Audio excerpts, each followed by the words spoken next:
Since 1986, mid-July has meant one thing to open-wheel racing fans, a summer tradition of racing north of the border in Toronto. I'm Nick Yeoman from IndyCar Radio with opening day highlights for the Honda Indy Toronto weekend. A redesign of pit lane made turns 9, 10, and 11 a new challenge for drivers during the opening practice session for the Verizon IndyCar Series. With a lack of grip, many drivers found themselves sliding around the tricky Turn 1 course as well at Exhibition Place.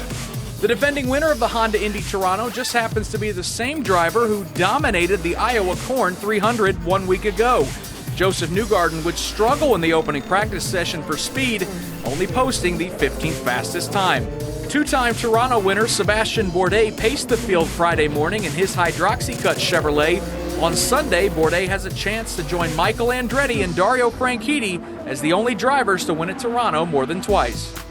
With 6 drivers within 47 points, the Indy Light Series presented by Cooper Tires is poised for another doubleheader weekend. Brian Belardi's drivers rolled off the truck fast on Friday, with Felix Rosenqvist and Zach Veach posting the fastest times in Practice 1. The afternoon practice session was led by Iowa winner Felix Sorales. Friday's second IndyCar practice was plagued by carnage, and it was Turn 11 that proved to be the trouble spot. First, Juan Montoya misjudges the entrance of the left-hander and brushes the inside wall. The light contact sends his Chevrolet flying across the track, making hard contact with the outside wall. Montoya was okay, but his car most certainly was not. Moments later, similar issues for Charlie Kimball. His Novo Nordisk Chevrolet would brush the outside wall in Turn 11 and shoot back across the track and into the inside wall. Like Montoya, Charlie was okay, but his session was done. With drivers pushing hard working on qualifying setups, a few more drivers would search for grip.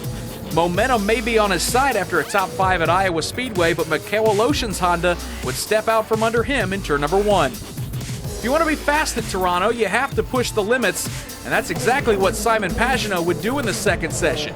First, he'd test the runoff area in Turn number 8, but it wouldn't stop the points leader from grabbing the fastest lap in Practice 2. His teammates Helio Castroneves and Will Power would end the day for a 1-2-3 sweep for Team Penske. Preparations for the Honda Indy Toronto continue on Saturday with live coverage of morning practice at 9:45 Eastern on IndyCar.com. The green flag for qualifying on NBC Sports Network and IndyCar Radio starts at 1:30 from the streets of Toronto.